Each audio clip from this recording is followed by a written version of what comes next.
the Mystery Flesh Pit National Park. A superorganism of incomprehensible size discovered in Texas during 1973. Then turned into a living, breathing theme park. A safe place filled with attractions, creatures, and fun, all based inside of a mysterious living flesh pit. Till in 2007 when the nightmare disaster incident occurred, causing the park to be closed from then on. Yeah, except none of that is real. That is the basis of an internet story by Trevor Roberts, and it's the story I'll be covering today. What began as a world-building exercise by Roberts turned into a story series where he uncovers the history of the now defunct Mystery Flesh Pit National Park. So today I've assembled Roberts' dozens of posts about the Flesh Pit in a way that creates a timeline, from its discovery to present day, as well as in a way that describes every aspect of the pit you would ever want to see. From its anatomy, from the creatures, from the practices, you will find everything. This is all available on the Mystery Flesh Pit Tumblr, Robert's Patreon, and his Twitter, and I encourage you to support it in any way you think is possible. Anyways, let's finally get into it. This is the strange web series known as the Mystery Flesh Pit National Park. Thank you for watching, and like always, enjoy the video. May 2nd, 1973. Dear Colton, now you know more than most how I may be prone to hyperbole on occasion, but those Whitmer boys that called on Monday are onto something amazing. I mean really, truly amazing. This isn't any old mineral deposit, Colton. At least not like anything I've ever seen. I went ahead and set samples for you and Chris to start looking at. I didn't think you would all believe me if I didn't. This thing those old boys found is some kind of organic deposit that must go down at least 500 or 600 feet by my reckoning. Not a fungus either. This thing breathes and makes sounds same as any other creature. And it bleeds. God, how it bleeds. Colton, it's a mess out here. John and some of the others think it might be something from outer space. Most of the hombres we brought out to start excavation call it Diablo de Bejo, and are real wary of going close to what we figure must be the mouth of this thing. Right now, I don't think I care what it is or where it came from. I'm an oil man, and I think we're onto something real big out here. Once you and Chris start to look at these samples, go ahead and give Lenny a call to send out his crew, and make sure they bring at least 4 excavators. Pay them whatever they ask for and make it fast. Also, there's a card in here for a fella in Carlsbad with some pretty heavy duty spelunking gear. Pay him whatever he needs to get out here by Friday or Saturday. I'll call Beverly to have her put our other jobs on hold for the next 3 weeks, but you should remind her anyway. We need to move real fast on this. Dale Whitmer already left this morning to find someone in Gumpton to take care of photos. It'll be a circus once that happens. God help us if the feds come and lock this thing down. There's something about this thing that's very important, and I don't want to see something this special get in the hands of some goddamn game warden.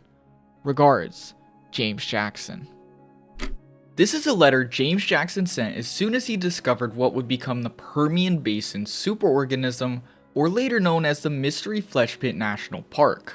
What had started as a mining operation had now turned into a discovery of a creature. And as you would expect from people, Jackson and his crew couldn't help but basically dig deeper and destroy the creature, saying things like, "It bleeds, God, how it bleeds." They note the size and the features of this thing, even describing it as out of this world, as they mine and basically open up what I assume to be its mouth. Already just a very unsettling start. Going ahead a few months, we have our first photo of the site, something the locals were now correctly calling the Mystery Sinkhole. Jackson's crew has since decided to keep digging into the creature with no plans of stopping. Robert's describing the crane you see in this photo as it was used to bite away at the flesh in the pit. Also, don't mind me if you see me looking at my iPad. It's a lot of quotes today, and I know how to read. Anyways, we also have a surviving photo of one of the workshopped rigs they were using. This mining ridge is something that would later be showcased when this whole thing became a national park, because Yes, we're making this into a national park eventually. Anyways, obviously this thing is very unprofessional. I mean, it's just some pickup truck with like treads, and they've got a drill thingy on the front that's not even really a drill. It looks like one of those evil creations you would see a supervillain make in like a kid's show. Still, honestly, this thing is the perfect testament to the situation they've found themselves in. Robert's explanation of this photo saying it perfectly. Exploration of the mystery flesh pit was a crude and audacious exercise undertaken by local agriculture and oil field workers. These young men, many of who had no experience in caving, improvised a variety of methods to aid in these early missions of discovery. An attempt to mechanize the task of crawling through the viscera of the fleshscape took the form of a modified work truck. So basically this guy Jackson found this pit, it's living, it's breathing, and it's an unthinkable size. Honestly, they even say it could have came from another world, and they decided, well, we're gonna explore it. And of course he took people who had no business being there. These people have no common sense, because I personally would be in there thinking that it is going to swallow me. The next we hear of Jackson is through a letter dated about half a year after the creature's discovery. April 24th, 1973. Dear Colton, things are really starting to take off down here. At 3 or so last night, we broke a new depth record of 1,800 feet vertical descent from the maw. It's a damn shame you and these folks are spooked by this pit.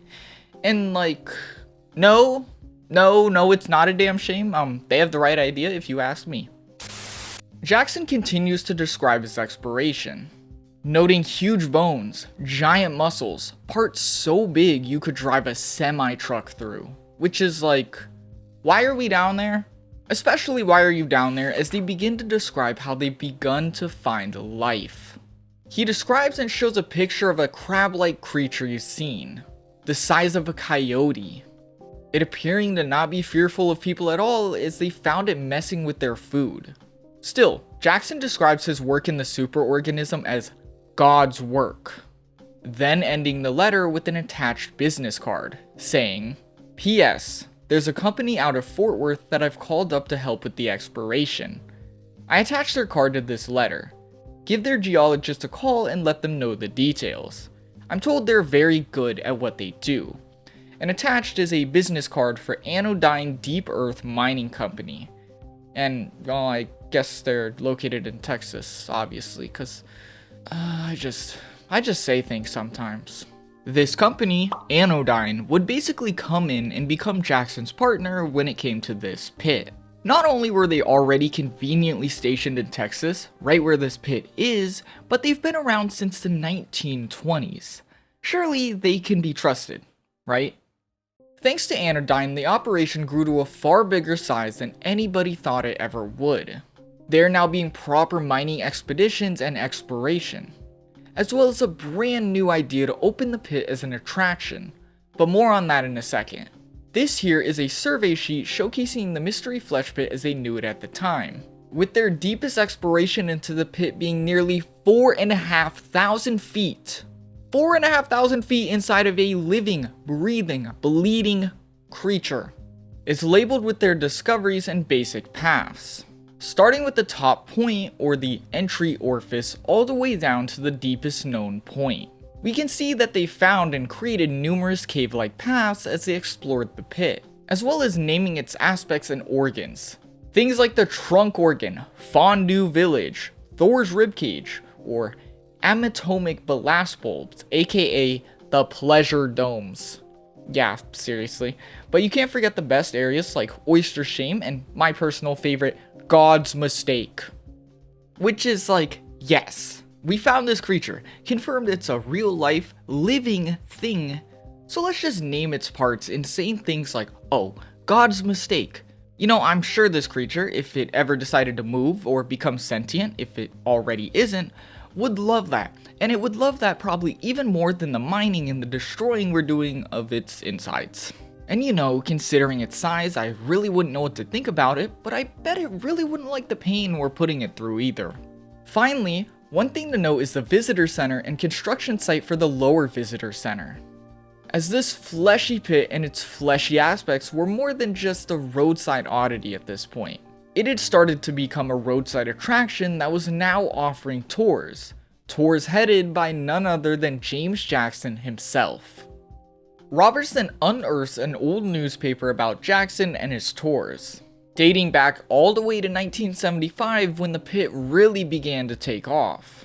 The article accounts and talks about one of his tours, as well as has an interview-like conversation with Jackson. Right before this whole thing, this pit would become like a park of sorts. The writer describes descending into the flesh pit via elevator, exactly 2,840 feet below the surface, following the man who founded it all, James Jackson himself. He begins to describe Jackson himself and his unique scenario, saying the man isn't any old explorer, rather the genuine article of a cowboy, as well as describing him as a national martyr in the cause of science, which, personally, I'm a little mixed on that one. As they walk through the now steel-covered paths, Jackson accounts his initial exploration through the pit, giving us a terrifying image of what this is like as we're forced to contrast it to the now growing theme park nature. In the early part of our visit, we had followed a safe, zigzag trail through a gruesome pit, 200 feet deep, aptly called the Septum Falls. The walls were so propitious and irregular that the first attempts with no trail and without knowing what lay ahead must have been a horror. That was the hardest part of the whole thing, Jim declared. Finally, I made it across the falls, and before I went on, I made 5 or 6 trips across trying to find a better way. We had next followed for several blocks through a colossal hall whose ceiling often rose so high as to be out of range of even the pocket searchlights. The official survey found the height to be around 300 feet, a ceiling high enough under which to stand a fair-sized skyscraper. Along there, Jim related, we just kind of felt our way along as we went. I didn't much think about the danger until a mile back we ran across a skeleton of some queer thing like it was a sick mermaid monster. That nearly soured the whole business with the crew, for a while at least.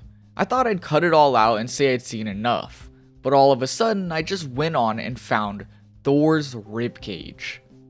What is known as Thor's ribcage was another enormous cabin of ribbed flesh walls, which ebb and flow with some manner of regularity, giving the overall impression of being a chest cavity of this gigantic being.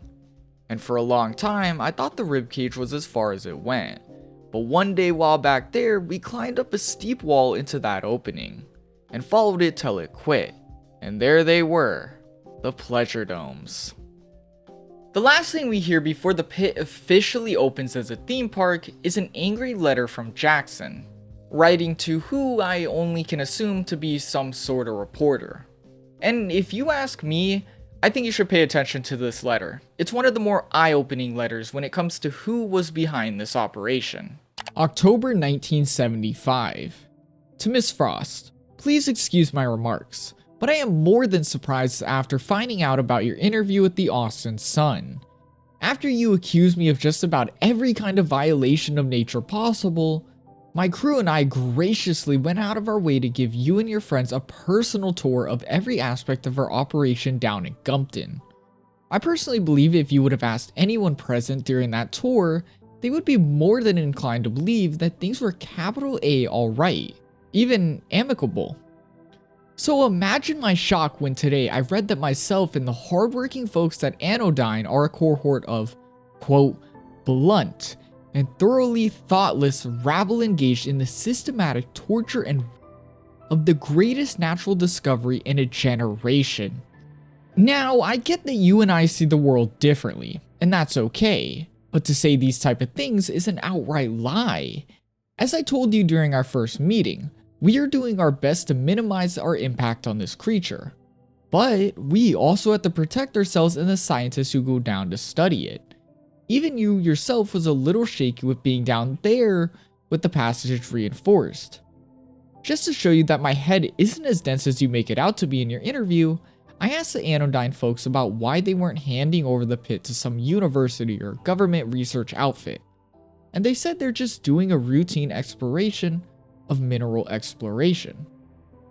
I know that hearing that will make you red in the face, But they wanted me to assure you and the general public that these explorations are mostly a formality to justify their research costs to the corporate bean counters, and that they don't really expect to find anything down there besides some wholesome natural science.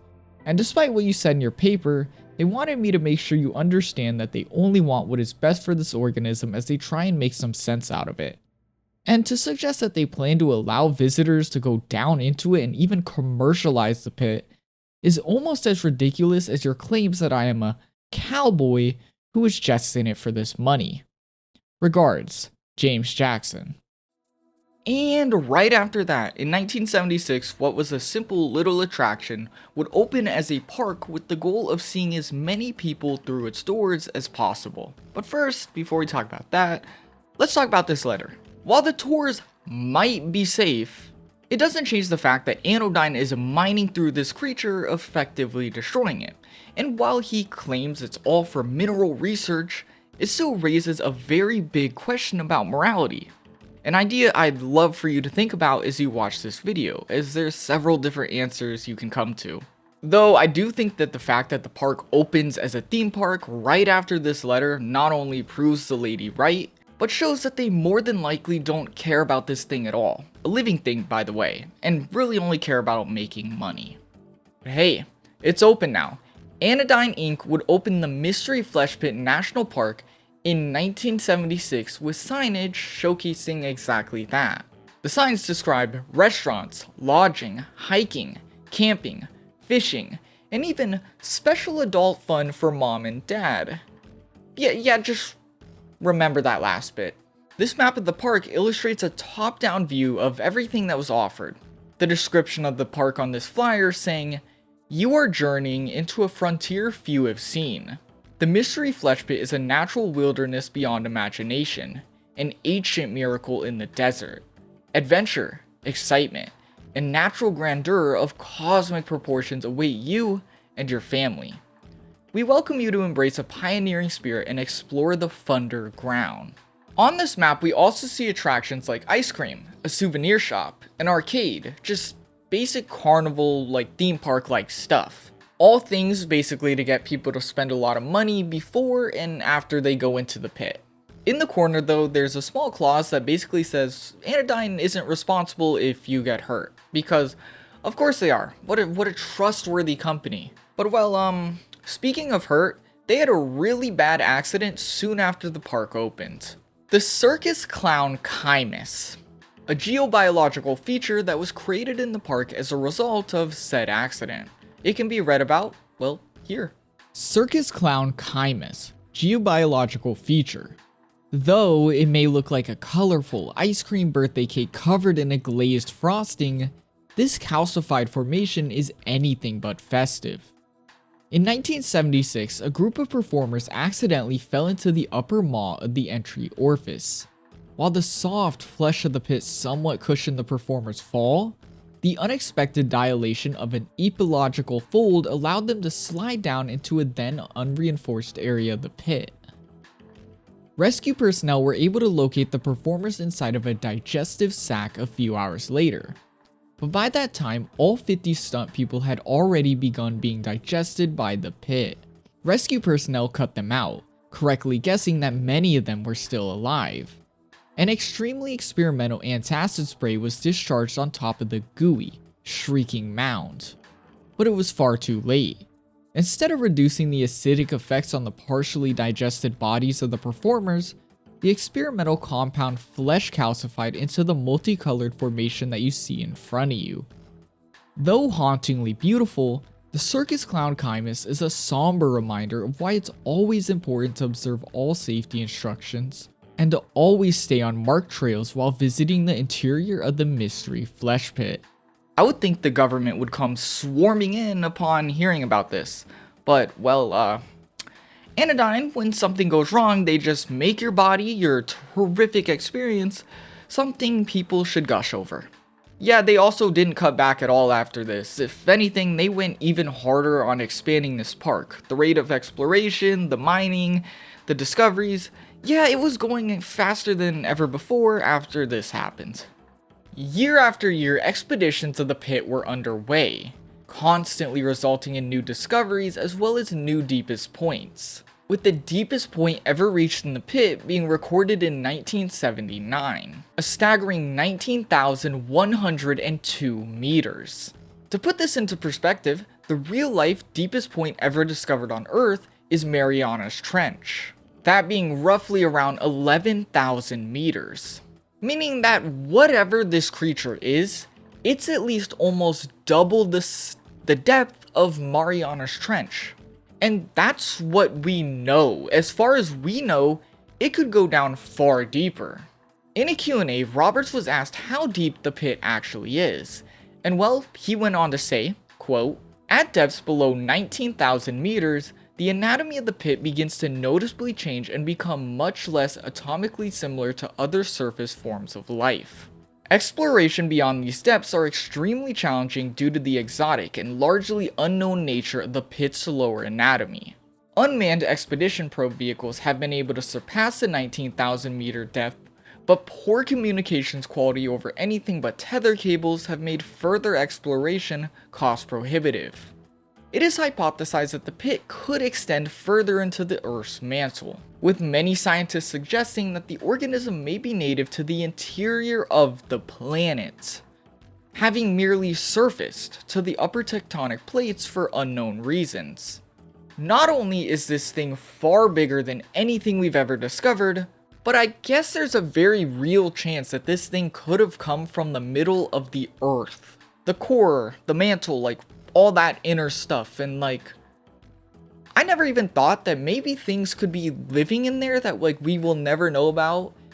And like, oh my, that terrified me. Anyways, these insane discoveries finally prompted the governments to, look into this thing, birthing the 1979 survey expedition, or Project Freefall. This expedition's purpose was to map the creature and learn as much as possible about it. And this, must have really terrified people, as this was an exploration of the pit performed by not only the US, but Russia, together. During a time where they were like butting heads and they were at war. So yeah, I would say the flesh pit's pretty scary if you're not scared of it yet. Jackson and his 6-man crew consisting of scientists and expedition personnel spent weeks traveling down into the pit, studying its anatomy, dotting life forms, and collecting samples. They eventually reached the deepest known point of the creature, exposing something known as blue tissue, and lower a pod down with the sole researcher to collect samples of the material. The blue tissue is extremely unknown to us, as not only is it tough, but it completely disrupts communication, making exploring it very dangerous. The researcher in the pod collected samples of this blue rock exotic material you now see on screen, it being described as prismatic rock, but almost like coarse tissue. Still, it's nothing like anything we've ever seen on Earth. With communication broken by the layer, the crew wait to bring her back up, and upon finally viewing it, she's gone, blood in her place. When investigating, it's learned that the pod has one photo stored on it. A photo of a mass of a creature, estimated to be 500 meters in size. The rest of the team making the assumption that this eldritch abomination is what attacked her. The rest of the crew then end the mission, leave the pit, and even though there was a death, they consider this mission a resounding success. Not only do we know that this mission granted the government the permission to take this creature into federal control as the Permian Basin Superorganism Natural Preserve, but it even convinced them to change this theme park into a national park. Which is like, okay, let's take the thing that is already a crazy big attraction, that is a living creature, don't forget that is very important, and make it into an even bigger attraction. Great idea. Of course though, the government is going to help with exploring it, and they're going to make a lot more money together, and now the government can just do whatever they want in there and nobody has to know. Though it is important to note that for a brief period before the United States made this into a national park, they did research into whether or not they'd be able to use nuclear weapons to kill the pit in the event that it woke up. While we never do get to see the in-depth document, this photo only showing the cover, All Roberts says in the caption is that the conclusion is a resounding no. Still, I guess they went ahead with it, with us seeing a photo of President Carter signing off on the pit's status as a national park in 1980, as well as an updated overhead shot of the pit, now known as the Mystery Flesh Pit National Park. Of course, this new rebrand caused lots of things to happen, most of it involving growth for the park, but things like this also happened. The pit being very much a subject of religious debate. I do love the mention of the satanic panic here, as I get it. This pit feels like it shouldn't even exist now. Imagine it back then when like Imagine it back then when like this whole thing, the satanic panic, was a big thing across the country. Still, like I said, this rebrand caused a lot of growth. And we can see this in posters like this. An early 80s advertisement for the now Mystery Flesh Pit National Park. It's saying, discover verdant forests, majestic scenery, and cosmic terror. Enjoy legendary trout fishing, why would you fish here? Geotonic carnal moans, broken philosophy, and backcountry hiking and camping. Definitely a place I'd love to go. Then at the bottom it says Spelunker-led descents, which is the tours from before. Campfire programs, because yes, people are camping in this thing. But most notably it says Abyssal copepod, which keep that term in your mind. All I'm gonna say is they probably shouldn't be advertising that thing. This poster is signed off by the US government as well as the glorious company known as Anodyne. But you might have noticed, Jackson hasn't been mentioned in a while. It was seen that around this time, Jackson would begin to have problems with Anodyne, them slowly phasing him out of his own discovery. This culminating in a 1983 letter discussing a new resort. Gentlemen, what the hell is this? When you all sought out my expertise for this little VIP lodge, I expressed my concerns plainly, but was otherwise supportive. Against my suggestions, you and your architect draft up a larger plan and I gave you some appropriate pushback. I was of the understanding that our prior agreement about the scale of your small lodge were final. Or at the very least, I would be included on any changes to this whole enterprise. So gentlemen, imagine my surprise when I find out that earlier today you've greenlit construction of a 210 room resort. This decision is wholly oppressed to every conservation effort that the company has agreed to, and I'm amazed that the Park Service is even allowing this. Since you all seem bent on going about business regardless of my advice, I see no reason for me to remain on this board, so consider this my formal resignation. Signed, James Jackson.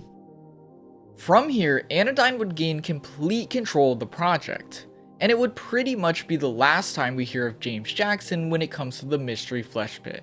Though this isn't the last time we hear anything about him at all, as during a Q&A, Roberts was asked what Jackson has since been up to, with him tragically revealing Jackson passed away in 2006 due to a collision with a drunk driver. Jackson had no family, all his relatives died before him, and so he really only left behind his non-profit. And so this is the last time we ever hear of James Jackson. But back to the park. Anodyne had full control to not only expand the people parts of the park, but to dive in headfirst when it came to mining the creature. The mining efforts resulting in a surprising amount of discoveries for the park itself. We have an ad here for a 1984 desktop supercomputer powered by wetware or living nervous tissue straight from the pit. We then have an article describing in-park technological advancements, describing the way they would monitor the creature over the years. The writer describes the room as a NASA operation, before listening to the operator describe how they monitor various aspects of the pit and influence other aspects to their will. The article ends with one of the creature's huge organs tensing just a little bit. This tiny tense, this tiny little stretch, shaking the room all over. Still, the operator just sits back and laughs, saying there's nothing to worry about, and so the article closes. This is pretty morbid. They basically improved a ton of technology using parts of this thing, then turned around and used that same technology to basically restrain it and force it to behave. They all watch this happen in this spaceship-like room, also that they can continue to have this pit creature a national park. And well, you know, the park was thriving regardless if this was immoral. The now approaching late 80s and 90s being a golden period for the park as Roberts would describe, it being comparable to something like Disney World. So now that the Mystery Flesh Pit National Park is fully open and has made its way to its prime, let's take a step back and explain some parts about what made this park such a huge sensation and how it really functions. We can break everything the park was about into two categories. You have the fun, people attractions, and then the mining operation. And well, they each certainly have their aspects, but both are rather messed up in their own ways.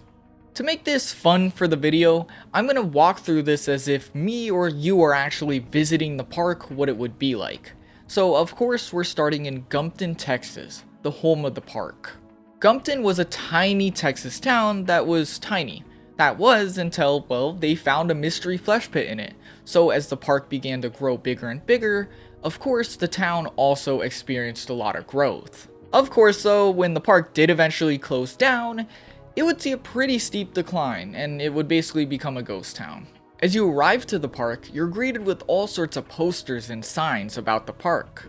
And besides the basic ones at the entrance, we have this one, a top-down view of the whole top side of the park.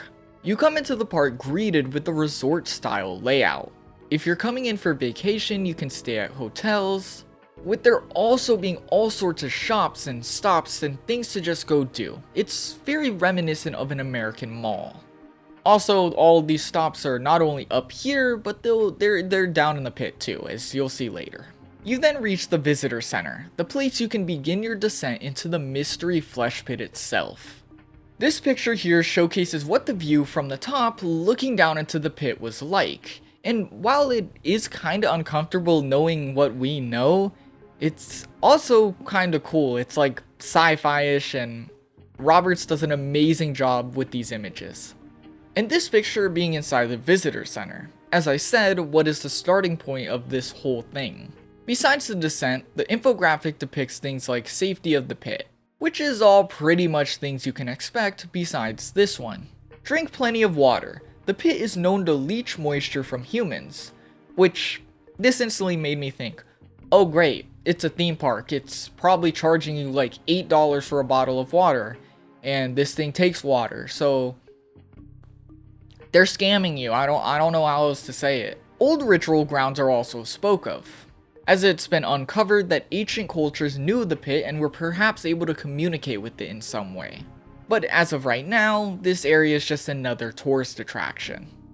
Also, there's this little point in the infographic that depicts a wonder you could possibly experience while being around the pit. And like, this is terrifying. Spasm fits. On occasion, Lucky Park visitors may observe a natural phenomenon as fascinating as the flesh pit itself. In what scientists think to be an immune response to continued dilation, the pit entry orifice begins to violently choke and spasm against retaining braces. This impressive display of vigor, which may last as long as 20 minutes, often features otherworldly tectonic carnal moans from deep within the flesh pit, which can be heard for miles in all directions. You can view this exciting spectacle from the outdoor amphitheater near the gondola pavilion. These choking fits usually occur following extensive engineering improvements within the pit. I don't know why you would go into that, but that's why you're here, that's why you're watching the video. So we have no choice but to go lower into the pit and go into the lower visitor center. This means we'll now really get to see the park, with most of its features being what's on the inside. And since we really haven't discussed the parts of the creature that make it a creature in the first place, a living animal, well, let's take a quick second to explain what we do know about the mystery flesh pit's anatomy and exterior appearance, things like that. Not much is known about the Permian Basin superorganism's anatomy, mostly due to its size and alien-like nature.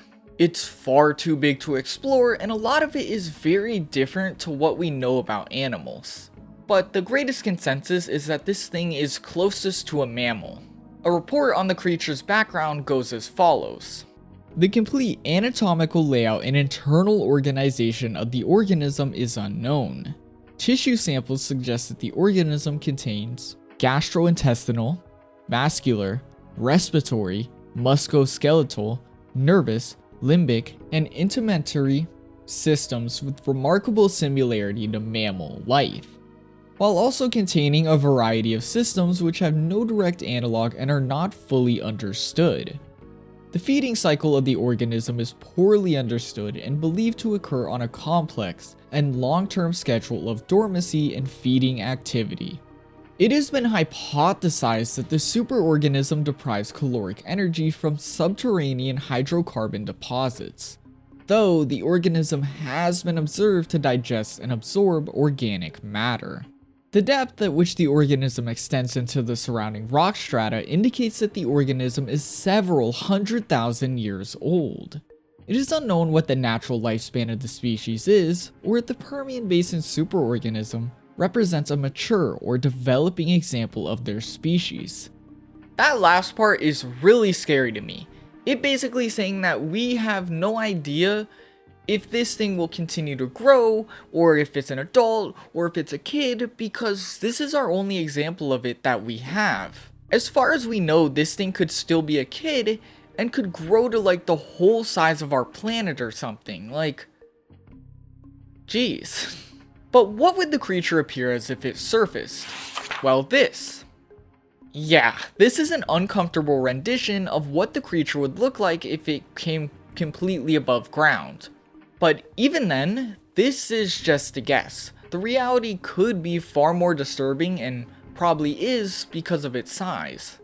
When it comes to explaining its individual features and characteristics, I'm going to pull up this Reddit post I found, as I think they did a perfect job of putting everything in one place and explaining it.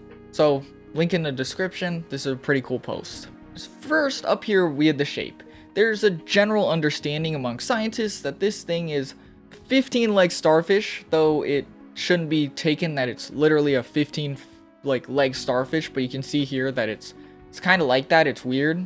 We know of 14 of the pit's openings along like the top of it, the top like circle thing, and that there's like no true center, as people would assume there's no big hole in the middle. It's like a circle, and there's little circles that you can go into around it, basically. We do know the creature has eyes, and well, we know that it has thousands of them, each of them being about 1.2 kilometers in diameter, and that is a huge eyeball. A person on the Reddit assumed that the size is 166 kilometers long and 111 wide, and that's pretty big. I don't like the sound of that. We know a lot about the depth already. I said earlier in the opening, nothing's really changed there. On the right, we have this graphic showing the layers of the pit, with most of it being things we'll talk about here and there, and this last, like, not last area, but this like area with the little like ball looking things. This is that blue layer material. Because of that, we don't know much like what's under it. This person also did a pretty cool rendition. I've probably been showing it on screen of what this thing might look like, and it looks really cool. You can see the little like entry orifices on top that we talked about, and you have like the little like eye looking things and like the legs. Overall, this is an extremely cool post, and this is probably what the creature would look like if it came above ground, except it would be way bigger. So there's that. Nightmare fuel.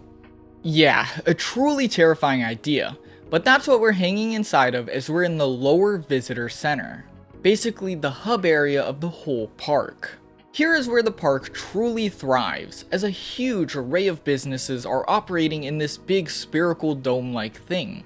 According to a brochure, you can go to the spa, you can go to a steakhouse, you can eat at McDonald's, even McDonald's is down here, even go to a petting zoo, and while it notes that you have to sign a waiver for that one, I wonder what they're showing. Honestly, other than the fact that like the businesses themselves, I'm more so surprised that you could convince these like very safe, media safe companies that opening in a place like this is a great idea. The park would also host seasonal events here. The cover showing some winter things, so I assume like Christmas, and we do know that they celebrate 4th of July in some way. And, well, remember that one. Remember 4th of July. There's also a church, and, well, it's noted that people would even get married here. According to a Q&A, Roberts says getting married at the flesh pit is surprisingly common, because, yes, let's just get married at the otherworldly hole. That's a day you'll remember for the rest of your life. Though the trails exploring the actual inside of the pit were the main appeal of this whole thing, with routes like the Bowels of the Earth route, an 8-mile trail through things like Thor's Ribcage, Septum Falls, God's Mistake, and Oyster's Shame. What a stroll. There's also the Guts and Giddy Up route, a 5-mile trail that follows, quote, slippery and narrow flesh tunnels through a large dorsal organ called the trunk. Count me out. Lastly, we of course have the Swallowed Hole Tour, a shorter trail through random underdeveloped sections. Also, apparently don't go on this one if you're fearful of being eaten alive, because aren't we all? During these hiking trips, you'll of course experience every fleshy part of the pit, including its ominous sounds. This sign saying things like, you'll hear the deep and rhythmic sounds present throughout the park. And, while disconcerting at first, many within the park for long periods have reported that constant sounds become comforting. Listen to your own heartbeat. Can you hear the similarities? Sounds aren't the only thing the pit has, with it even having its own landmarks like the Well of the Abhumans. This being a strange duct scientists once cut open to find extremely decayed yet well-preserved mammals, which they also believe to be somewhat human. Yes, that means just looking at dead humans is another sight to behold in the mystery flesh pit. Our next two graphics showcase posters of the hiking areas, with this one being the bronchial forest. This is a chart showcasing the routes and the area, which is basically the creature's lungs. And apparently this trail in specific is quite similar to a normal upground mountain trail. One thing to note though is that people can only hike here for 6 months out of the year. As for 6 months of the year, the creature is exhaling through this huge lung-like area. That basically means that this creature is so huge, it takes it a whole entire year just to take a single breath. And well, from there we reach what is, I think, the most messed up part of the flesh pit. Well, the most messed up area that people are allowed into. The amniotic thermal springs, also known as the pleasure domes. These are domes people can enter to bathe in amniotic spring fluid, a liquid the pit creates, and something scientists have learned have all sorts of unique properties.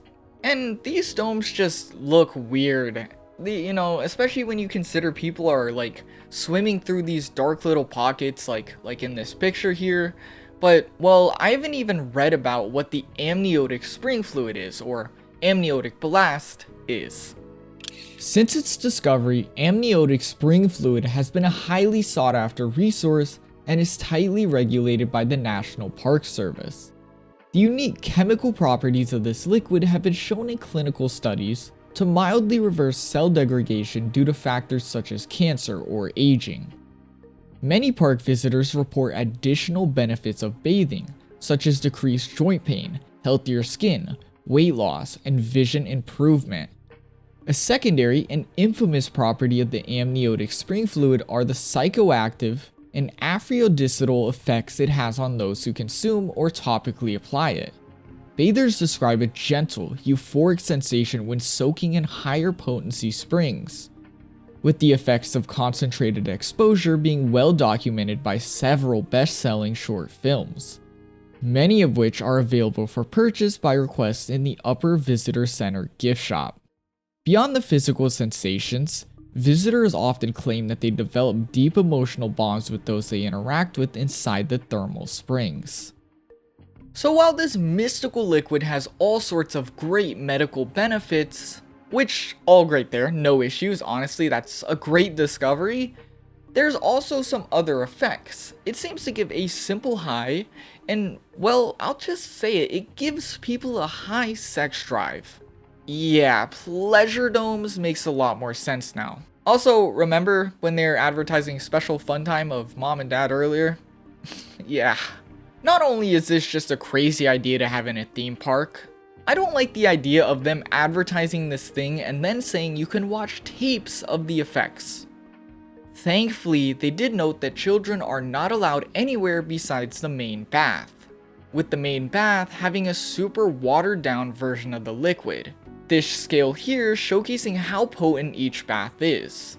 Anyways, now if you look at the imagery of this whole area again, it's a bit more uncomfortable now that you know what the water they're in really is. Anodyne being Anodyne knew the importance of this liquid outside of the park though, and of course they quickly took to using it as a medicine line. Still, it wasn't just medicine, as they would begin to partner with companies to make other products with it, like this picture of Coca-Cola Heartthrob, an extremely popular drink containing this fluid. Anodyne also made it so that people could have these like pleasure dome baths in their own home, though of course as you would expect it came at a steep price.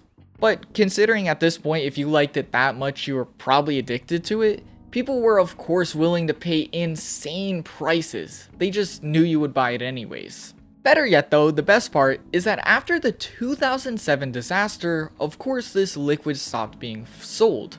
It's noted that after this, people had gone through depressive withdrawal periods, leading to thousands being spent so that people could just experience the water again. So yeah, not only were these baths, this liquid, destructive in like the current term, but they were even more destructive in the long term. Overall, the Mystery Flesh Pit National Park seems like a very fun attraction with a few strange bits here and there. Okay, a few is probably an understatement, but still it's meant to be fun, so we're gonna head into the mining section, which is, I'd say it's the more dark part of the pit. For this operation, from the very beginning, well, considering it was discovered as a mine, mining has been a very big part of it. And Anodyne was willing to exploit every single bit of this creature. First though, they needed employees, and yeah, the Flesh Pit had a huge cast of workers, from park rangers to miners. There were all sorts of roles in the creature, as we can see here. This means tons of recruitment is needed, something we can see in posters like this, and they advertise this job as being extravagant and far better than a normal job. They then describe benefits, from paid time off, to all the insurance you can ever think of, to early retirement. If you ask me, this sounds like the perfect job. That is, till we of course hear an account from an actual worker, an old miner. Him describing the job and how strenuous it can really be. He ends it with saying he was extremely lucky to make it out uninjured, with him saying most workers there have permanent injuries. And something like that makes you question, is a job like this really worth it? These work to the bone workers would mine things like ballast, pearls, bone, and even something from the blue tissue just referred to as blue. Of course we know all about the ballast, that being used in all sorts of anodyne products, but they would use other parts of the creature, like the black bones, them being an extremely sturdy building material. We don't know anything about the blue that was mined for, but the pearls themselves were extremely valuable. While they have no idea how they were created or what they even did for the creature, humans quickly took to harvesting these and using them for all sorts of random components in life. We also have a detailed graphic of what a descent into the creature would look like. Them wearing specialized equipment as they slowly open the creature up using a compact stent frame system. Roberts captions this photo saying, "The interior of the flesh pit is, at many times, an environment completely unsuited to human life." And like, yeah, you don't say. Miners in the pit would use all sorts of tools like this mining rig. This pamphlet showcasing this special machine from every single angle. According to the worker's account, they would live on this thing for months, it being specialized specifically for very long mining trips. He describes it as extremely cramped and uncomfortable, though even then, he'd rather be on the inside of this thing than outside in the pit. There's also this weird vehicle, being more so of a multi-purpose vehicle.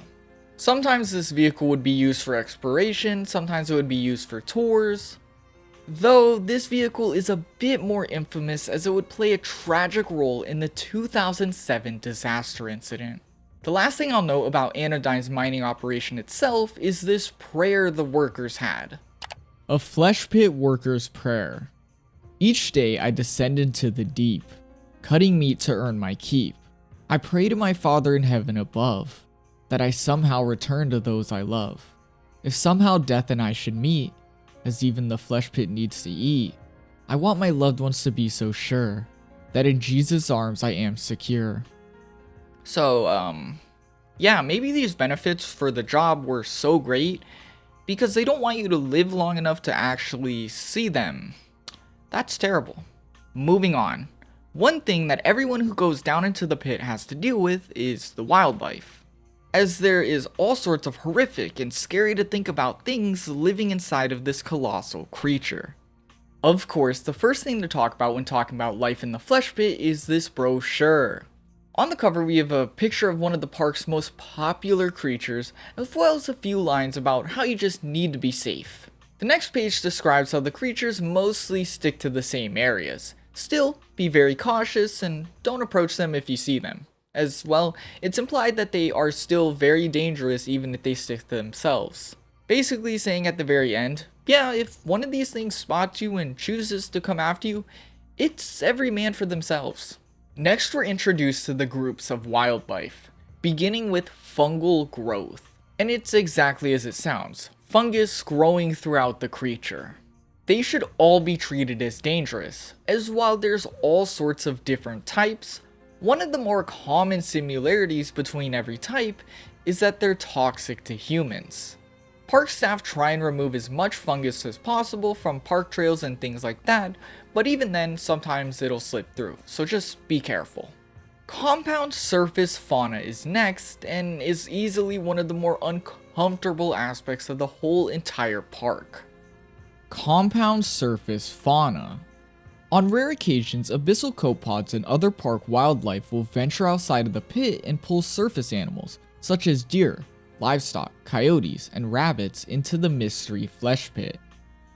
If not eaten by park fauna, these animals may undergo a fascinating phenomenon known as anatomical amalgamation.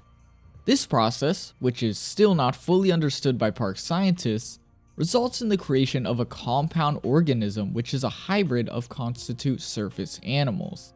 No two of these amalgamations are the same, though the resulting physiology often results in similar conditions, such as partial fusing of major body elements and relocation of internal organs to locations on the exterior of the body.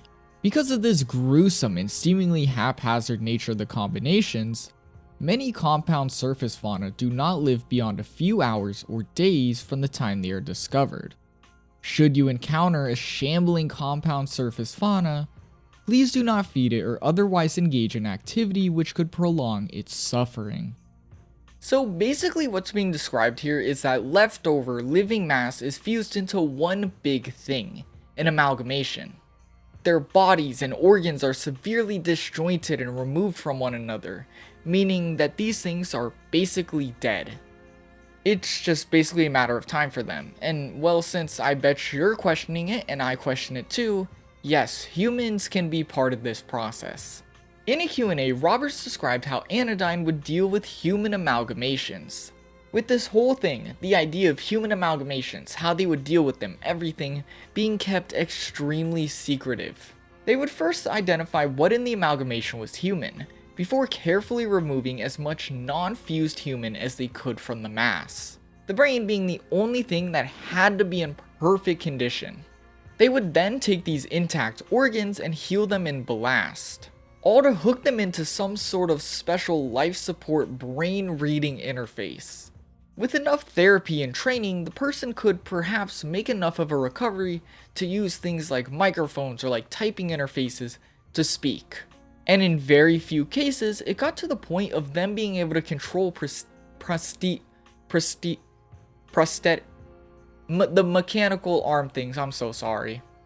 The tragic thing is that Anodyne would act like these patients, or cyborgs as they're referred to, would live just fine, that their quality of life was great. But the truth is that it was extremely inhumane, as not only was the quality of life just terrible, but any normal family would never be able to afford treatment, as these treatments would cost millions of dollars minimum. Just terrible, but any normal family would never be able to afford treatment, as these treatments would cost millions of dollars minimum. Imagine one day you take a trip through this pit, and because it's gross, you know it's living, it's expected to make fluid and just be a bit messy, you slip and you fall. Maybe you get knocked out in the process. It doesn't really matter, I don't think. But before you know it, you're part of this huge compound organism or amalgamation. The next time you wake up, and that's if you ever do, you're just a brain. And if you are even conscious at this point, you are basically reduced to nothing, with your grieving family now down several millions and you facing the truth that you will never ever get better. It's just another example of why you should be careful, and to me, another even bigger example of why would you ever even go here. Moving past that nightmare, we have a huge category, Macrobacteria. They're the most common thing in the park, and like real life microbacteria, they feed on all sorts of things, it being the pit in this case. Except, these species have been reported to be up to like 12 feet in size. Meaning these things can be like double the size of an average human, and no, that's just not scary at all. Finally, we reach a park favorite, the Abyssal copepod. And here's a pic of the thing. This thing likes to hide in the deepest parts of the pit. And while most of the park's creatures are passive, they won't bother you unless you bother them, this one is noted to be a predator. Meaning humans are just another piece of food for this thing. This is the creature I assume Jackson drew way back, if you remember that, and it's also the one constantly mentioned on posters for the park. And yet again, this thing is scary as hell. Why are we advertising it, and why does it have fans? It's most comparable to like a greasy crab, as not only is its like biological makeup similar to real life crabs, but it's coated in a slimy wax-like substance that just allows it to like slide and glide around in the flesh pit. The creature being very dangerous makes it very hard to study, but on average they get to be over 7 feet in size and have been studied to be more than 20. Oh, and just a great point to leave off of is when Roberts was asked about the fishing point on the posters when it came to the park, we got this picture, and just the caption. And the caption, oh, you can just fish normal stuff. Yeah, I'm not sure that is normal, and yeah, I'm not sure, but I'm pretty sure that's an abyssal copepod there, so I'm not going fishing at the park. But that wraps up the safety guide. Meaning we can now dive into some of the more specific species of the park, though it is only a small handful. Most creatures couldn't be extensively studied due to a various amount of factors, hence them being grouped together based off behavior and typing in the before mentioned guide. But even then, we do have a few deeper studied species. Starting with the Ephormus shame. This is one of the creatures I've first seen when looking into this whole web project. And not only is it freaky, like scary if you're looking into this thing, but it's honestly a great idea of how life could even come to live in another living creature like this pit. It began as a long-tailed weasel, or perhaps as a pack of them, having wandered into the pit and stuck, slowly evolving over time. The weasels eventually lost their shape, becoming longer to slip through the environment easier, with their fur, eyes, and teeth going next to support their new ways of getting food. These creatures would now suck nutrients from their environment, finding they no longer had any real reason to move, and so they eventually became this clump of organs with this long tube-like appendage. Their lives basically consist of slithering around this creature, burrowing up in like little wrinkles in the internal anatomy, and using this tube-like appendage to go out and just suck nutrients from the creature. And yeah, if you ask me, this is the perfect example of how life kind of functions and how life might have evolved in this thing. The next entry is very creepy looking. The mesoglial tridecapod, which like its name indicates, it's got 13 legs, including this gross looking head. And though, despite its looks, it's actually quite a cool and not really harmful creature. What these things basically do is they look for the pit's arteries. They then cut them open in a surgical-like way, suck out tons of the blood filled with nutrients and parasites, and filter it back in. And that's their dinner, before they take this resin-creating organ and seal their surgical wound up. Also, I guess the common fear in this world is that people think these things are vampires, as you can see in the corner. The next chart isn't really descriptive like the others, rather it's just an imagery chart of some of the more common species you might see in the pit. There is ones that we know of like the shame and copepod, but there's also creepy ones like the shrieking clostriopod and bone mite. It's also important to note that apparently this chart's creatures are in scale with one another.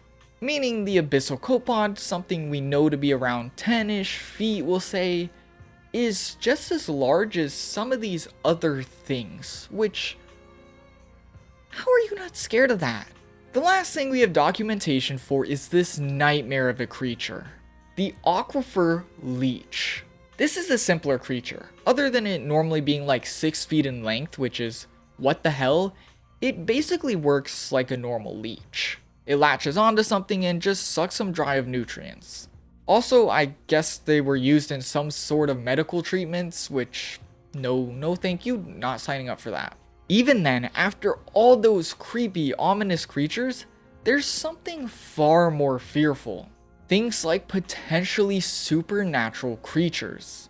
Aberrant alarm. If this emergency light is blinking, cryptic phenomena has been reported in this area. Never enter a worksite with high occult activity. Which might be like, oh, okay, the pit is very dangerous. These things want to kill me, the pit probably wants to kill me, and now there might be occult activity. Yeah, let's just talk about it.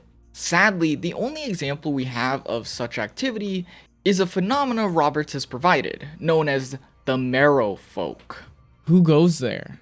Strange lights, unexplained shadows of figures that vanish, echoes of ritual chanting in the deep. Each of these phenomena have been reported throughout the history of the Mystery Flesh Pit National Park. Named the Marrow Folk by early park explorers, it was thought that these figures seen in ghost-like illuminations might be an undiscovered parasitic organism native to the ventral environment. However, even after decades of searching, no conclusive evidence of the existence of the figures has emerged.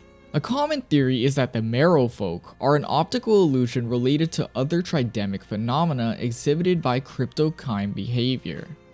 Despite the momentum of this theory, science still has no credible answers for the chanting voices.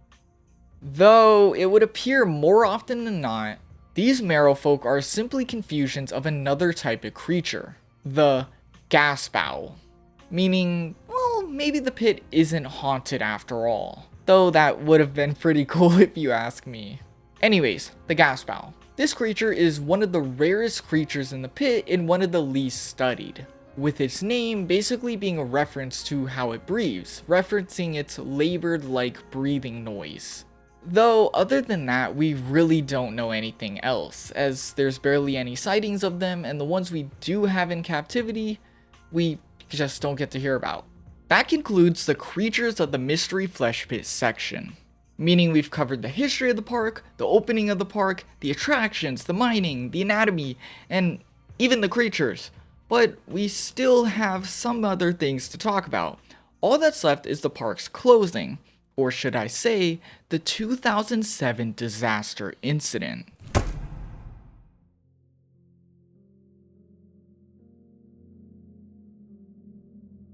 At 9:41 p.m. CST on July 4th, 2007, the Permian Basin Superorganism National Preserve, known colloquially as the Mystery Flesh Pit National Park, experienced a catastrophic disaster which resulted in over 750 fatalities and over 1,800 major injuries. In the weeks following the incident, approximately 18,000 individuals from the surrounding communities sought medical and psychological treatment for ailments including breathing problems, chest pains, shortness of breath, nausea, birth defects, hallucinations, depression, anxiety, internal bleeding, sore throat, and headaches as a direct result of contact with the gastric ejecta, which had been introduced into the atmosphere. This document describes what happened as a premature geobiological consumption event, which is scary, but it was basically caused by Anodyne failing to constrain and limit the actions of the superorganism. Since then, it's been investigated and proved that this only happened because Anodyne was very negligent, them going on to declare bankruptcy in 2008 before complying with the court-ordered reorganization of the whole company in 2009. But next is a bit we've all been waiting for, the incident timeline itself. 10:29 a.m., July 4th. Unseasonably high rains forced park administrators to cancel a July 4th concert and fireworks display scheduled to take place on the Surface Park grounds. Many visitors who had already purchased tickets become very upset, and a decision is made to extend the park hours until midnight for those who had purchased the tickets. 8 p.m., July 4th. Normal closing time for the national park. A typical shift change of reduced night staff in the control room takes place. 9:16 p.m., July 4th. Harvesting crews working in the western extremities of the organism set a new extraction record to meet a quota for bonuses in time for the holiday weekend. 9:30 p.m., July 4th. Control room operators initiate a routine self-test, discovering a relay fault error resulting from increased electrical demand from mining equipment and tourist infrastructure. A control room operator logs the fault and notifies an on-duty engineer. So they planned a whole 4th of July event, and since it was raining super heavily and on 4th of July we Americans like to light fireworks, they couldn't do that, and so they extended the hours in hopes that the rain would calm down. The issue is that they kept on as if everything was normal past closing time, and so the power not being used to this type of situation started to have issues. 9:41 p.m., July 4th. Water drainage from surface rain into entry orifice begins to collect in the sand gullet. Drainage pipes are automatically activated by a sensor system but fail to initialize due to the relay fault. An emergency backup pump running on a separate emergency circuit is automatically activated. 9:42 p.m., July 4th. A critical alarm in the control room alerts operators that the emergency water pump is seized and is inoperative. Under lubrication of the pump's impeller brushings resulted in corrosion due to the moist interior of the flesh pit's environment. 9:48 p.m., July 4th. Technicians arrive at the primary pump station to discover the sand gullet almost completely submerged. Water begins to pour over the dorsal respiratory ridge and into the bronchial bulbuses. Control room operators divert power to hydraulic stent rams to brace for expected choke response. 9:51 p.m., July 4th. Technicians repair the relay fault as control staff reset the park's electrical grid. The grid is offline for 45 seconds. The automatic PA system does not notify guests as the system is automatically shut down at the normal 8 p.m. closing time. The temporary lapse of lighting causes many guests to become panicked and return to the main gantry lift at the lower visitor center. 9:52 p.m., July 4th. A choking action from the organism begins 31 seconds into the electrical reset. The main dorsal trunk violently flexes. Lack of power to the hydraulic arming rams causes irreparable damage to several sections of internal infrastructure. Due to the power shorts, the large amount of rain collecting in the creature would be instantly drained, but now it isn't. Therefore, the creature is starting to drown and now it's choking. The movement of it choking destroying sections in the process. Worst of all, since the creature is shaking, things are being weird, the power's cutting, people started to gather in the lower visitor center, that lower spherical area that is like a huge hub. 9:53 p.m., July 4th. As the electrical system finishes the reboot cycle, the dynamic hydraulic actuators supporting the lower visitor center overcorrect for stability, not accounting for the shift in the wall lining of the nexial cavity, in which the visitor center facility is anchored. 2 of the 6 structural supports are torn from their foundations, which causes the facility to lift 20 degrees off vertical. The base joint of the vertical entry gantry is bent beyond its design limit angle. 9:54 p.m., July 4th. The master alarm is tripped automatically. Surface facilities are notified as response teams are given the order to mobilize.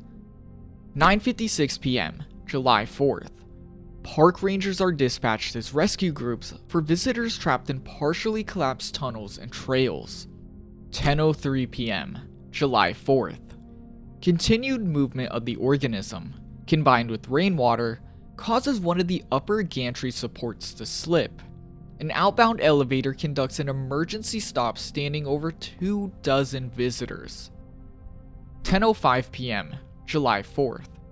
Tremors registered as far away as the DFW Metroplex. 10:06 p.m., July 4th. Soil liquefaction destabilizes surface facilities in and around the organism. Dilation anchors begin retracting to keep the entry orifice open.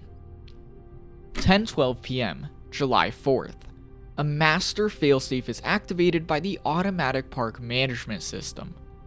20,000 liters of aconitine compound are injected into the superorganism via a distributed network of relay stations located throughout its internal known anatomy. 10:12 p.m., July 4th.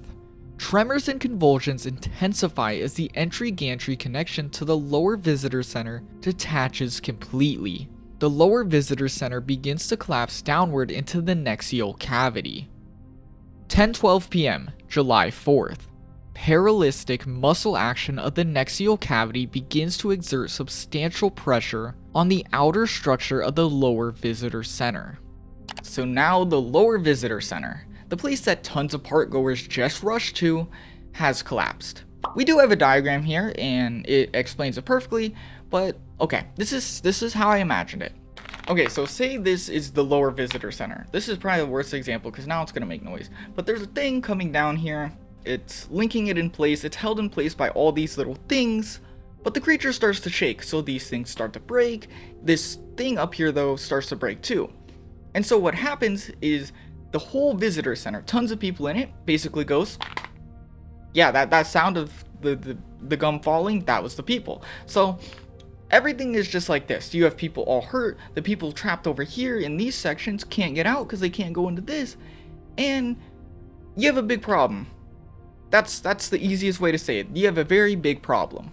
There's also talks of the master failsafe. Them loading 20,000 liters of aconitine into the pit hoping it'll calm down. That chemical being a common sedative for other really large mammals like whales. Normally this wouldn't be anything to mention, they kinda explained it well in the document that it had a bad reaction, but well, Roberts was asked an extra question about this chemical in specific. When asked why did they choose this chemical, he answered, well, in the way you probably would expect.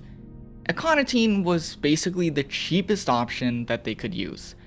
So they cheaped out and well, it's not working, which is great but expected. 10:15 p.m., July 4th.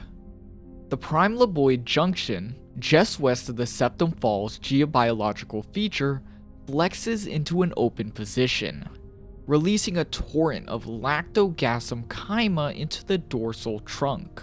It is likely that this was a reaction to the aconitine injection. 10:16 p.m., July 4th. Peristaltic spasms force the caustic chyma slurry through the nexal cavity and up through the lower and upper moisture crops towards the surface orifice. 10:16 p.m., July 4th. Many guests attempting to flee the stalled elevator near the entry orifice attempt climbing out of the upper moisture crop, but are ultimately unsuccessful due to torrential rains causing the surface to become very slippery. Many end up falling back into the maw. 10:17 p.m., July 4th. The chyma slurry erupts from the surface orifice in a geyser, several hundred meters in height. Large pieces of undigested organic matter crush several vehicles and damage windows. 10:19 p.m., July 4th. Following the several minute-long ejecta event, a deep and incredible loud roar erupts from the entry orifice as ground tremors intensify further. Large extremities begin surfacing through bedrock and soil, approximately 30 to 120 kilometers from the entry orifice. 10:25 p.m., July 4th. The asterisk smell of the gastra ejecta can be detected as far as Odessa, Texas. 10:26 p.m., July 4th. 2 Park Service vehicles and a tour vehicle containing Park Service employees and several guests attempt to ascend through the entry orifice tube. 10:27 p.m., July 4th. Peristaltic action crushes one of the on-tour vehicles and sucks the other 2 vehicles back into the nexial cavity and down into a digestive organ. These vehicles are presumed destroyed. 10:58 p.m., July 4th.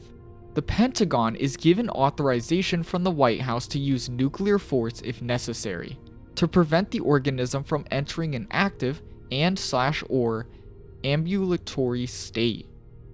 11:02 p.m., July 4th. The on-site operations detector within the lower visitor center control room indicates a final failsafe measure in the form of a contingency measure. At this point, the pit was drowning and it began to choke, and when it's choking, it obviously had a reaction, causing workers to pump it full of chemicals, and well, it didn't like the chemicals and it threw up, a toxic shock response.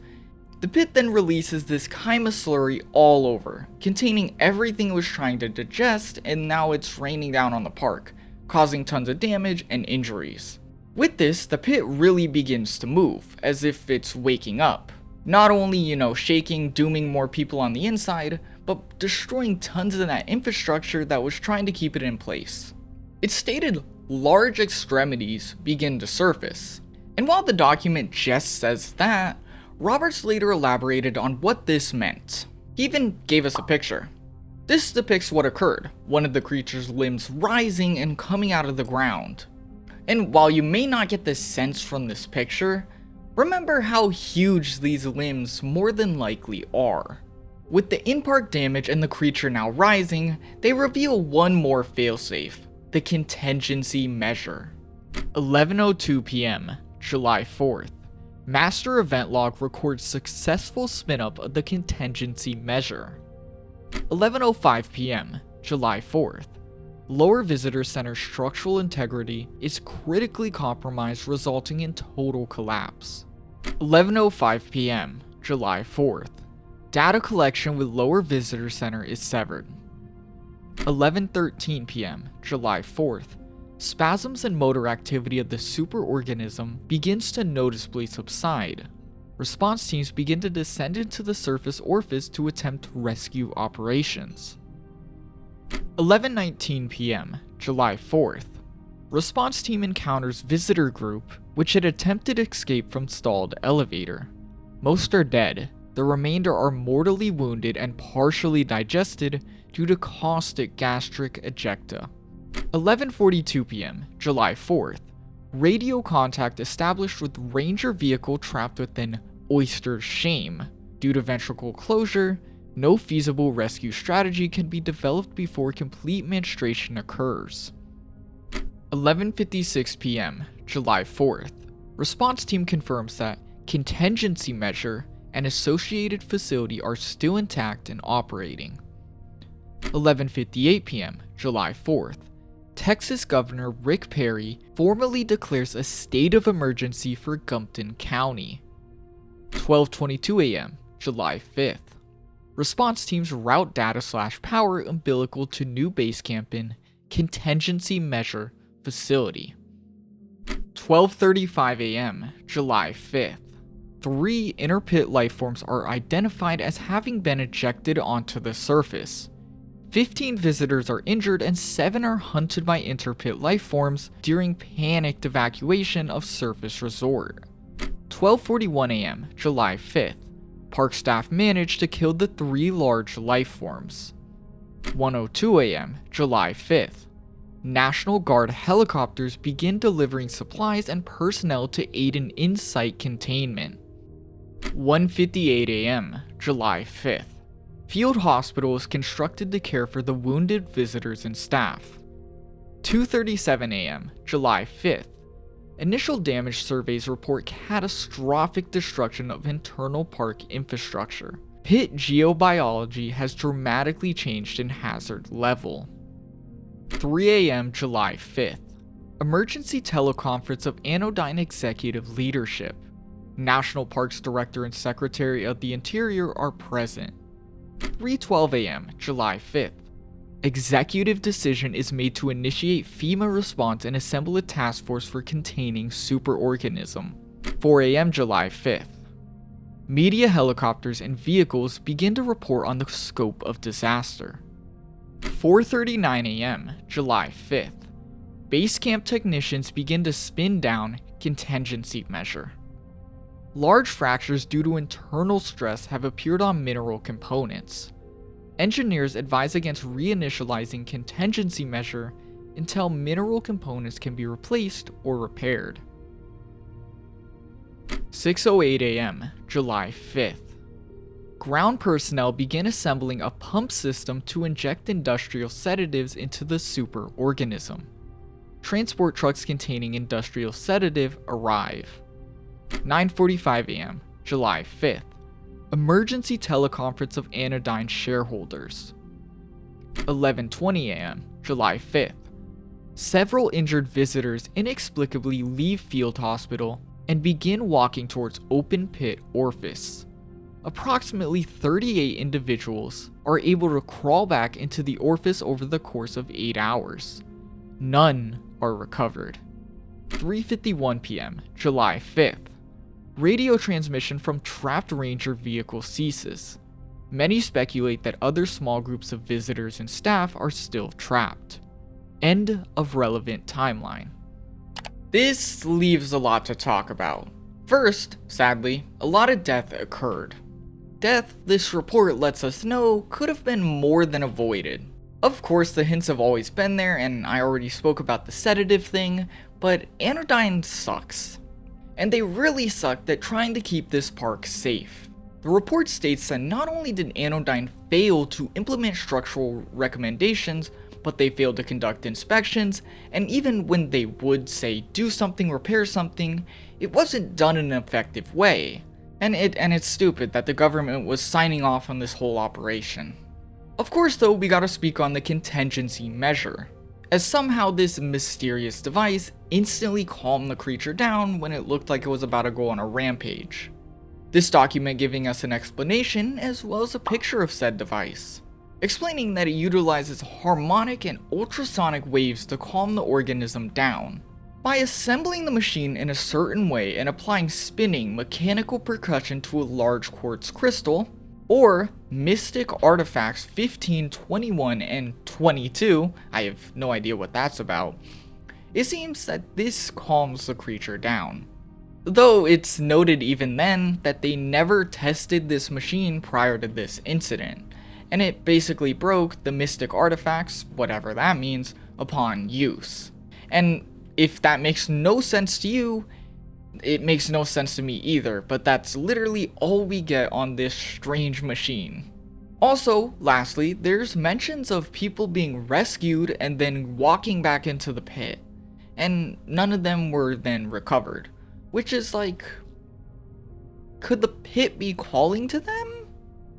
I don't know, that's a very uncomfortable idea that we also get nothing else about. But from there, the document is basically a deep dive into everything Anodyne did wrong, as well as what the future of this pit will look like. Obviously, the park is shutting down and the US government will take complete control of the creature, with the reformed Anodyne assisting. A brand new contingency system is documented and planned, and finally, research on the pit will continue, though what that research is unknown to us. Conclusion. The CGR concludes its recommendations and report with broad advocacy for any such programs. which aim to better prepare physical as well as social and spiritual infrastructure of the inevitability of the Permian Basin superorganism emerging from dormancy and becoming completely active and ambulatory. The measures and methods described within these recommendations are temporary in their effectiveness, while representing the fullest extent of human capability to impact the Permian Basin superorganism. Future studies and capabilities may yield a greater degree of readiness in matters concerning the survivability of a societal encounter with an active and ambulatory Amantis colossus. But it is unrealistic to believe that mankind will be able to ever seriously damage or eliminate such an organism. Basically, all these people died because we suck, which kinda poetic. We couldn't stop messing with this thing that we never should have been messing with, and eventually got lazy when it came to the thing. And well, it came back and bit us all in the ass. And if that's not a perfect description of what humans love to do to things, they mess with them and play with them till they get bored of them, well, who knows? Still, even then, what's been going on with the pit? Could there be more answers about what went on that day? Kinda. First, they are obviously still down there. We know that, but why? Well, other than what the document says, basic research, containment, and harvesting materials, they're probably researching some way to use this creature, because government. Basically, of course, they aren't going to just let this discovery, this creature, what it offers, go away just because people may not agree with it anymore. That just means they aren't going to tell us what they're learning anymore. And well, this seems to be the case, as after the incident, the park is pretty much radio silent. I do want to note that people in the area occasionally get random emergency alerts, with the assumed cause being none other than the organism. Creepy enough, we do have a recording of such an event. To cause moderate to severe damage to property, utility services, and infrastructure. Residents are advised to seek shelter immediately. If you do not have access to an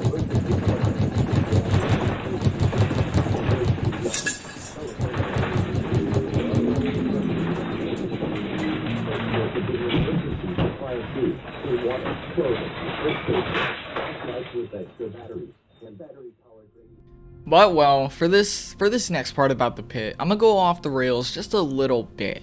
A lot of fans suspect that since the incident, supernatural or religious-based research has been going on, and that's supported by the fact of some things we've already seen in the story. From the signs warning against the occult to ritual sites on the map, we do know that there is some sort of like supernatural presence or something like that when it comes to the pit. And because of Q&As, we do know that ancient cultures knew the pit in some way or the other. Apparently, there's been speculations of rituals, offerings, and worship when it comes to the pit, and it's proven as they found some ancient people in the pit. We also know, of course, that there are religious practices in the pit, like, there was a church built in the pit. This really isn't the point of that though. The reason I'm saying this is because this question also mentions that contingency measure. It says the contingency measure facility referenced in the 2007 disaster overview report was designated as an ecclesiastical religious observance facility in the 1998 GSA construction budget report. Make of that what you will. Even though for a brief point, maybe by accident or maybe because they thought people would overlook it, this device, the contingency measure that instantly worked, was religious. We're meant to know that there is something going on with whatever this mysterious device is, and so it really piqued my interest. I delved in deeper. From there, I did a quick sweep of the Reddit to see if anybody had some ideas or had found something that maybe I'd missed. And well, I did find something interesting. In Q&A 2, where I had just found that mention of the religious device, there was once a reference to an older culture legend. This is no longer in that Q&A. It's been edited out, the Q&A has been reposted or something, it's not there, and I'm gonna assume that maybe Roberts may want to change that idea, he doesn't stand by it anymore, maybe he wants to present it in a better way, or maybe he just doesn't want to do it anymore. But basically, due to the Wayback Machine, I found this. Are there any Yamanos, Apache, or Comanche folktales or oral histories concerning the superorganism? There is a fascinating legend from the nearby Caddo people by the name of Sacred Medicine Water, which I'll reproduce here. The favor of the Great Spirit rested on the abundant forest, flowers, songbirds, and small animals of the quiet hills. Then a fierce dragon devastated the land, bringing disease and hunger and hatred and greed on the people. The Indian nations pleaded with the Great Spirit to subdue the dragon into a deep slumber, and the might of all the heavenly forces contrived to bury it under the world, where it shakes the earth even today. Once the Great Spirit had vanquished the dragon, he caused pure water to gush up through the earth from the beast, and asked that his favorite place be held neutral ground, so all can share in the healing waters. This implies that the flesh pit, or dragon, was pushed to the sleep state we've understood it's been in by some sort of Great Spirit. This would mean that the contingency device may have been used to put the dragon, or flesh pit, back to sleep through some sort of religious practice. Though, while this sounds crazy, and I maybe wouldn't hate to see this idea fleshed out, take it with 50-50 because, well, this Q&A section isn't even up on the Mystery Flesh Pit site anymore. Still, this is a pretty liked idea from what I understand, so you do you. It doesn't really matter, it's a story. My personal answer, and the answer I think that is the most realistic one, is that the pit's actions aren't really meant to be supernatural. Rather, I think everything has occurred because humans have stuck their noses in places they don't belong. Humanity happened upon this thing that was far bigger than science had ever accounted for. But the craziest part was that this wasn't a mountain, wasn't something, it was a living creature. You would hope that we'd approach this situation in a sensible way, but no. A story that's happened time and time again happened. We took to exploiting it for resources, brutalizing it, and even decided to turn it into a spectacle in the form of a theme park. From there, we continued to exploit it more and more, force it and contain it so that it'll act for our own interests. And even then, we had the audacity as people to neglect it. The horror here isn't in the pit itself. At the end of the day, it seems to be any old creature like us, it's just far bigger. But to me, the true scary part is how we reacted to such a situation. We neglected care of this thing, we shouldn't have been involved with it in the first place, and of course a tragic event happened. It's our fault completely. I think reducing what is a simple tale of cause and effect to a supernatural spirit war type of thing defeats the whole purpose of what everything this project has personally told me. I want to end this whole thing with a quote from one of Robert's Q&As. When asked if the park could ever reopen, he replied, "Of course, I think it's inevitable unless it kills us all first." And yeah, I agree, I really do. And that's been the Mystery Flesh Pit National Park. And normally I do these outros in like on camera, but I forgot. Yeah, I forgot. I really don't have that much to say other than thank you for watching again, of course. And if you can, you should support this project in any way possible, via retweeting, the tweets, visiting the Tumblr page, engaging, or even subscribing to the Patreon if you're able to. This project is great, I've loved seeing it grow over the years, and I can say I'm a fan, and since I'm making this video, I want you to be a fan too. Other than that, I think I might make another video on some weird organism that's not real, but like a story about it. Maybe an SCP or something. Ideas.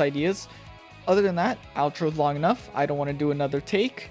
So I'll just say goodbye in the only way I know how, and just get out of here.